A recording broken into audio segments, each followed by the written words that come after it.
मैं आप सभी को एक अच्छे स्कूल के बारे में कुछ कहना चाहता हूँ। जी हाँ, मैं M I. Tele English medium school की ही बात कर रहा हूँ। यह एक ऐसा स्कूल है जहाँ बच्चों को केवल किताबी ज्ञान ही नहीं दिया जाता, तो बच्चों का सर्वांगीण विकास किस तरह से हो, इस पर भी बारीकी से नज़र दी जाती है। आज की तारीख में M I. Tele English medium school पढ़ाई, अनुशासन एवं संस्कार देने वाला एक अग्रक्रम का स्कूल माना जाता है और यह इस स्कूल की खासियत भी मानी जाती है। इस स्कूल में हर छात्र पर व्यक्तिगत ध्यान दिया जाता है। M I. Tele English medium school में प्ले ग्रुप से लेकर 10वीं कक्षा तक छात्र पढ़ते हैं। हर साल शानदार रिजल्ट, जिसमें टॉपर बच्चों की लंबी सूची, यही यहाँ की परंपरा बन गई है।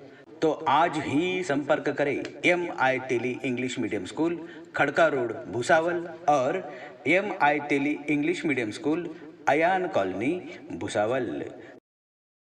हाँ सर एक चंद्रकांत बोला हे केळीच्या बागा दाखवतो सर आपल्याला, एक मिनिट हो दाखव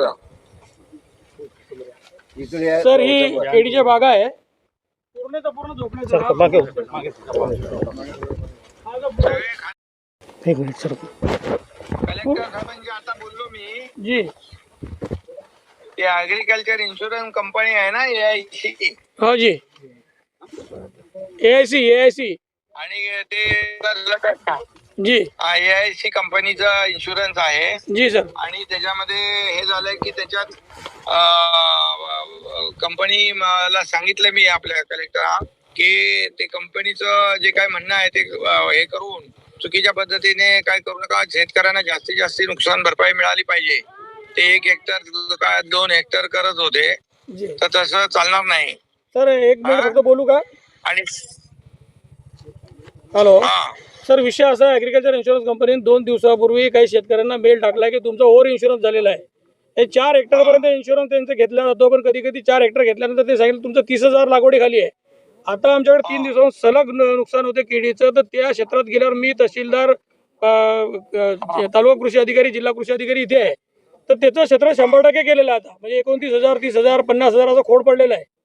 एका खोडाला लावायला 200 रुपये खर्च लागतो. आता ते सांगतात 30,000 लागवड आहे. 30,000 लागवड आहे. तर 30,000ला जर लागवड असती तर एवढा मोठा जो क्षेत्र गेलाय, नुकसान झालंय, तहसीलदार पाहत आहे, तालुका कृषी अधिकारी पाहत आहे, ते व्हेरीफाय करताय, तरी AIC असं म्हणताय. आणि सर आपणही मधल्याकडे मी कलेक्टरशी बोललो जी की त्या AIC कंपनीचं काय ऐकाय बिकायचं नाही, त्यांना बोलवून घ्या, मीटिंग लावा आणि आम्ही पण कॅबिनेट मध्ये या ठिकाणी ते चर्चा करू. कारण नुकसान भरपाई शेतकऱ्यांची मोठी झालेली आहे. नुकसान जी मीटरच्या वाऱ्या 60 किलोमीटरच्या स्पीडने वारं हे झालेलं आहे. बरोबर सर. मोठे मोठे झाडं पडले, हे तर 100% केळी संपली. होतं वादळ, त्यामुळे नुकसान जास्ती, केळी संपलीत पूर्ण. जी तर पूर्णपणे एकदम दाबून हे करा बोललो मी त्यांना, कलेक्टरना. जी जी फक्त सर आम्हाला सांगितलं त्या कंपनीला दाबून हे करा. सर मायबाप, आता तुम्ही जे आम्हाला आपल्याकडून तर अपेक्षा आहे, सरकारकडून आपण 1 लाख रुपये एकरी किमान मिळाले पाहिजे. कारण 1 लाख रुपये एकरी आपल्याकडून आता मदत मिळाली पाहिजे, अशा पद्धतीची सगळ्यांची मागणी आहे सर. आणि शेतकरी एकदम हवालदिला रडतो पडतोय, कारण उद्याच हातात आले उत्पन्न 2700 रुपये भाव होता सर. त्याच्यामध्ये एकच काम करूया की शेतकऱ्यांना जास्तीत जास्त फायदा होईल असं एक बैठक पण कलेक्टर बोलले मी घेतो, आमदार आणि सगळ्यांची, पालकमंत्री वगैरे एक लावतो आणि कॅबिनेट मध्ये पण आम्ही हा विषय काढतो. कॅबिनेट मध्ये सर जास्त जास्त नुकसान भरपाई कशी मिळेल हा प्रयत्न आपण करू शकता. आणि आपणच मायबाप आहे आमचे.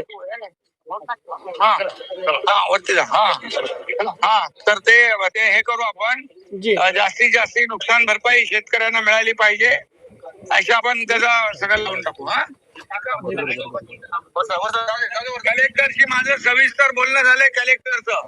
जी ओके. हो सर, फक्त आपण सरकार म्हणून आम्हाला जास्त मदत करावी एवढी विनंती होती सर, बाकी काय नाही. कलेक्टरचं माझं सविस्तर बोलणं झालेलं आहे. जी जी जी सर. शेतकऱ्यांना बिलकुल सांगा, शेतकऱ्यांच्या पाठीशी आम्ही लोक आहोत.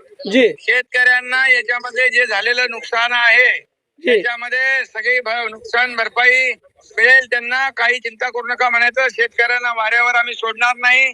मुख्यमंत्री महोदयांशी बोलतो आम्ही आणि कॅबिनेट मध्ये देखील हा विषय मांडतो. काही कॅबिनेट मध्ये याच्या बाबतीत चर्चा करतो. सर काही शेतकरी एक मिनिट बोलून घ्या, संवाद साधून घ्या त्यांच्याशी, जरा बरं वाटेल मला. हा, सर हा. या. हे पण खोल ना. हे पण साहेब, खोल. नमस्कार. हा, साहेब, नमस्कार. नमस्कार. साहेब, आमची विनंती आहे. हातातोंडाशी आलेला घाट गेला सर. वर्षभर आम्ही त्याला लहान पोरासारखं मोठं करतो सर, वाढवून. झालेलं आहे. हो तर त्याच्यामध्ये आपल्याला मी सांगतो, आम्ही सगळेजण आपल्या सोबत आहोत. हो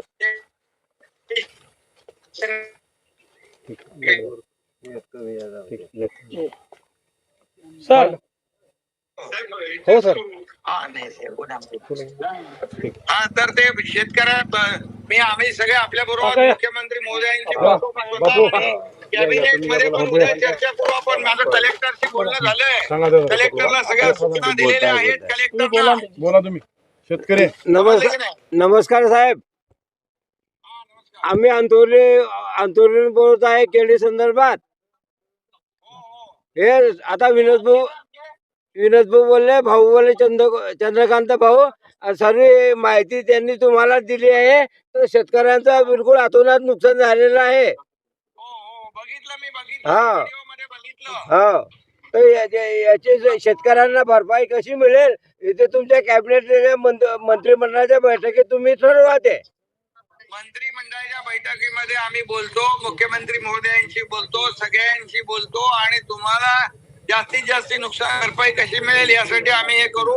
शेतकऱ्यांचं हे सरकार आहे, शेतकऱ्यांना वाऱ्यावर सोडणार नाही. एकरी निदान कमीत कमी शेतकऱ्यांना एकरी 1 लाख रुपये. आभार आहे सर. तेवढं सर, परवा एक मीटिंग पण लावून द्यायची AAC ची सर. चालेल. आता आपण उपमुख्यमंत्री शिंदे साहेबांशी बोललेले आहे. काही शेतकऱ्यांचा त्यांचा संवाद साधून दिलेला आहे. नेमकी काय आश्वासन दिले मुख्यमंत्री यांनी? माननीय मुख्यमंत्र्यांनी सांगितलं AIC इन्शुरन्स कंपनीची आपण तात्काळ बैठक लावून घेऊ. त्यांचे जे काही लूप चोल असतील ते ओके करून त्यांच्या माध्यमातून जे संरक्षण शेतकऱ्यांना मिळालं पाहिजे विम्याचं, ते 100% मिळवून देऊ. आणि परवाच्या कॅबिनेटमध्ये सरकारच्या माध्यमातून या केळी उत्पादकांना एक भरीव अशी मदत करण्याच्या दृष्टिकोनातून निर्णय नक्की घेऊ. अशामध्ये आश्वासन आपल्यासमोर त्यांनी दिलेलं आहे. शेतकरी संवाद साधला आहे. परिस्थिती त्यांनी बघितली आहे, किती विदारक परिस्थिती आणि शेतकरी हवालदिल झाला हे त्यांच्या आत्म्याला कळालेलं, कारण तो संवेदनशील असा माणूस आहे. आमचा नेता जो आहे अतिशय संवेदनशील आहे. त्याच्यामुळे त्यातून मला असं वाटतं की मंगळवार बुधवारी आम्ही स्वतः तिथे जाऊन योग्य पद्धतीत काहीतरी मदत आम्ही घेऊन येऊ, याच्याबद्दल शंका नाही.